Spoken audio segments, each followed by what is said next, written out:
Yo le bourg-palais, c'est Ilan, j'espère que vous allez bien. Aujourd'hui on se retrouve pour aborder un sujet très important sur YouTube. Vous l'avez forcément remarqué, les créateurs de contenu autour de Pokémon n'hésitent pas à exagérer les titres et les miniatures de leurs vidéos. Je fais moi-même partie de ces créateurs de contenu qui parfois utilisent des titres qui peuvent être assez provocateurs ou parfois des miniatures qui sont très criardes. Par exemple, je peux évoquer le titre de la fameuse vidéo « L'entreprise de gradation de David Lafarge grade mes cartes Pokémon ». Comme vous pouvez le constater avec ce titre, il est fait de manière à bien référencer ma vidéo car j'utilise tout simplement un terme qui est recherché sur YouTube, à savoir David Lafarge. Je vous avoue que cette façon de faire est vraiment clivante au sein de la communauté Pokémon. Certains abonnés, franchement, s'en foutent un petit peu, mais d'autres sont vraiment énervés à chaque fois qu'il y a un YouTuber qui utilise des termes qui sont un petit peu, jugés inappropriés pour une vidéo ou une miniature qui est un petit peu abusée. D'ailleurs, un commentaire sur mon Discord m'a fait vraiment tilt. C'est une personne qui disait que tout simplement, il ne regardait plus aucun YouTuber à part une seule personne, juste parce que les titres étaient vraiment considérés comme putaclic et que les miniatures étaient vraiment abusées. Du coup, ce commentaire ainsi que d'autres commentaires que j'ai vus sur YouTube m'a fait réfléchir et m'a fait penser qu'il était important pour moi aujourd'hui de vous expliquer pourquoi nous, créateurs de contenu, on abuse un peu parfois. Pour remettre les choses dans son contexte, il faut savoir que dans le milieu des cartes Pokémon, il y a plusieurs types de créateurs de contenu. Vous avez les créateurs de contenu qui ont une boutique en ligne, c'est-à-dire une boutique dans laquelle ils vendent des produits Pokémon ou autres, et en fait, l'utilisation de YouTube leur permet vraiment de générer du trafic sur leur boutique en ligne. À travers leurs vidéos, vous allez voir qu'ils vont communiquer autour de produits, des prochains box break, des nouvelles cartes, des réceptions PSA, qui seront probablement à la vente sur leur boutique. Naturellement, pour moi en tout cas, ils ont raison de faire cela parce que c'est un moyen de publicité gratuit et surtout, moi, si j'avais une boutique, je peux vous assurer que j'aurais fait la même chose. Ensuite, vous avez des YouTubeurs qui n'ont pas forcément de business mais qui adorent cette passion-là et qui n'hésitent pas à la partager sur YouTube avec la présentation de leur collection, les achats, les ventes, les brocantes, etc. Enfin, vous avez des créateurs de contenu qui utilisent YouTube comme un véritable moyen d'expression.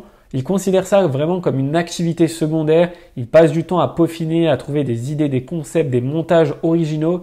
Et ça fait vraiment partie de leur vie. Sachez que dans les 3 cas, faire une vidéo YouTube, ça prend énormément de temps. Écoutez bien, énormément de temps. Si un créateur de contenu souhaite parler d'un sujet qui est très important, la plupart du temps, il va scripter la vidéo. Donc déjà, ça nécessite beaucoup de temps. Ça nécessite aussi des compétences en écriture. Ensuite, il faut tourner la vidéo. Donc déjà, en amont, il vous faut du matos. Ensuite, il faut bien savoir comment ça fonctionne, un appareil photo, l'autofocus, la luminosité, des lumières, etc. Après le tournage, il faut faire le montage. Pour faire du montage, il faut un logiciel qui est payant. Pour faire du montage, les gars, c'est compliqué, c'est pas simple, ça prend du temps, surtout si vous voulez faire un montage qui est assez dynamique avec des animations, ça prend énormément de temps et beaucoup de formation, il faut vraiment se former. Ensuite, il faut uploader la vidéo, la référencer, utiliser les bons mots-clés, les bons tags, etc. Une fois qu'elle est partagée sur YouTube, il faut la partager sur tous vos réseaux sociaux, prendre le temps de répondre aux commentaires, parfois des commentaires qui sont virulents, d'autres pour la plupart du temps, sont très positifs. Et si jamais vous voulez faire du contenu un peu plus divertissant, par exemple des ouvertures, il faut débloquer un budget et parfois ça peut coûter très cher. S'il s'agit d'un vlog, il faut libérer un moment de la journée pour aller faire les magasins. Parfois on n'a pas forcément envie, mais voilà, ça fait partie de la création de contenu et il faut se lever le dimanche matin pour aller faire les brocantes, etc. Tout ça, c'est dans le but vraiment de vous proposer un contenu qui va vous divertir. Donc, vous imaginez bien qu'avoir mobilisé autant de temps, autant de moyens, autant d'argent, on essaye d'avoir quand même des retours. Parce que si tu fais tout ça pour avoir 14 vues, c'est démotivant et c'est vraiment une source de frustration que seuls les créateurs de contenu, je pense, peuvent comprendre. Pour moi, créateur de contenu à ma petite échelle, le seul retour sur investissement que je peux avoir, ça va être les commentaires, les likes et les abonnements. Il n'y a que ça. Si on parle de la monétisation, les amis, sachez qu'une vidéo, franchement, tu gagnes mais entre 5 et grand maximum 15 €, en tout cas à mon échelle à moi. Donc forcément, on ne fait pas vraiment des vidéos pour gagner de l'argent. Non. On fait des vidéos parce qu'on est passionné. Faire des vidéos de cartes Pokémon, il faut être passionné. Mais je reviendrai sur ce sujet un peu plus tard dans la vidéo. Je ne sais pas trop comment les autres créateurs de contenu fonctionnent, mais quand je me lance dans un projet, je me lance à fond, la tête baissée et je veux faire de mon mieux. C'est pour ça que, des fois sur YouTube, vous allez me voir avec des nouveaux formats, des nouveaux shorts, je vais sur TikTok, je vais sur Instagram, j'essaye vraiment de montrer que je suis actif, j'essaie vraiment de me donner au maximum pour la communauté, pour moi-même, parce que ça m'apporte vraiment une source de bonheur de faire des vidéos. Et c'est pour ça que là, récemment, on est passé à 2 vidéos par semaine avec 2 shorts par semaine. C'est toujours dans l'optique vraiment de me dépasser et vraiment de vous proposer toujours un contenu qui sera, j'essaye de le faire plus qualitatif, tu vois, mais vraiment mon but c'est vraiment de grandir cette chaîne. Et autant vous dire que pour moi, YouTube à l'heure d'aujourd'hui, c'est vraiment comme si c'était un deuxième travail.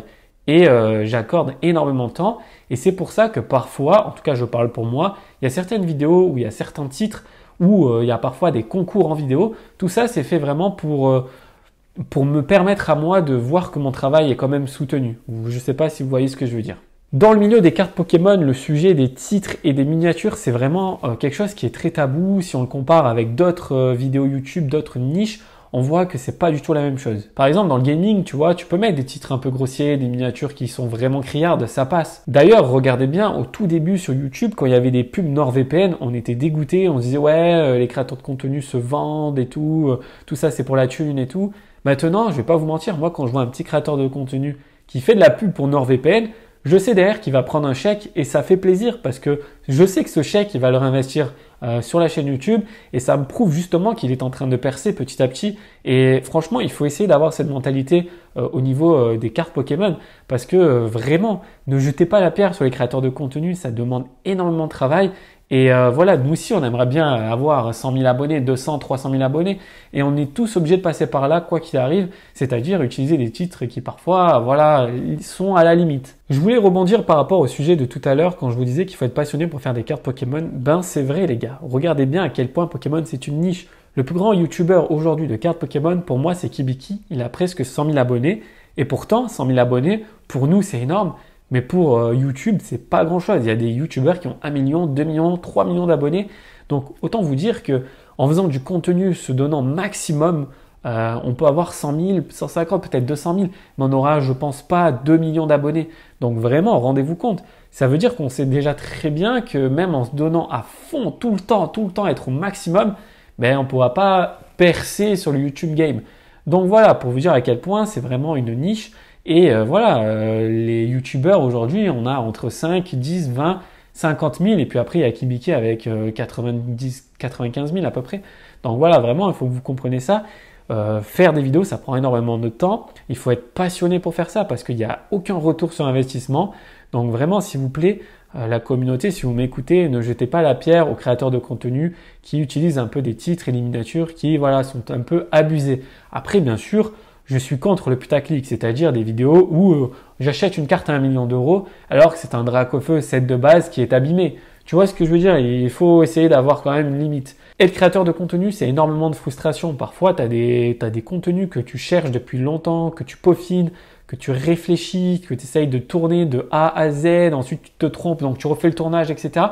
Pour au final ne pas avoir beaucoup de vues, pas de commentaires, pas d'interaction, c'est hyper frustrant les amis. Et parfois, ce genre de choses peut vraiment entacher ta vie de tous les jours. Parce que tu te dis, à tout moment, tu regardes un film et tu te dis, putain, mais pourquoi cette vidéo elle a pas marché? Je comprends pas, j'ai tout fait pour, etc. J'ai mis des hashtags, j'ai essayé de faire le meilleur référencement possible.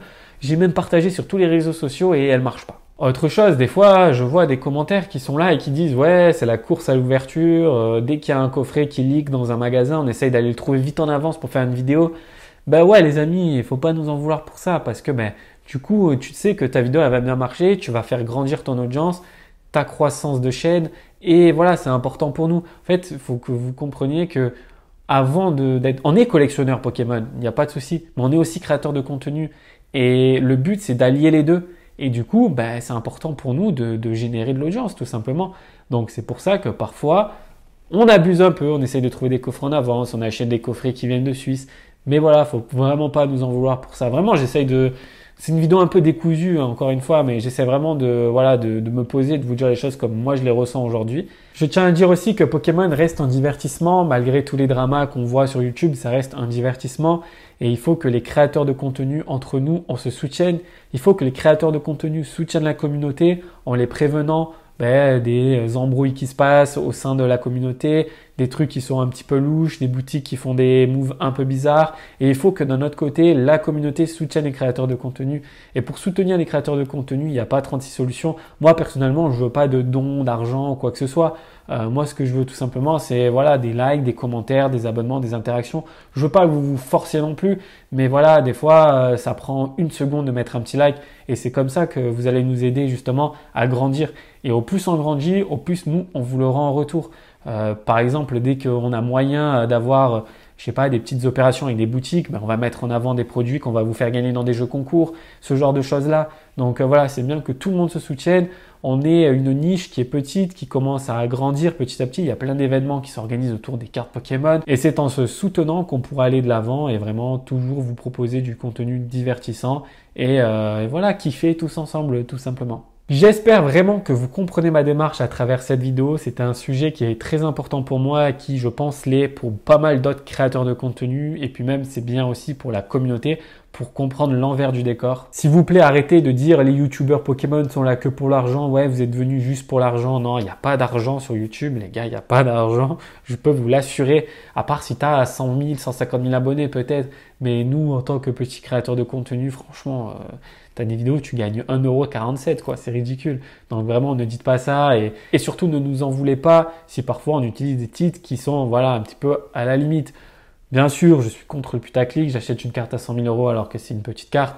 Non, ça c'est pas correct, ça c'est pas cool. Voilà pour cette vidéo, j'espère que vous avez apprécié. C'était Ilan et on se retrouve dimanche pour une nouvelle vidéo. Ciao tout le monde.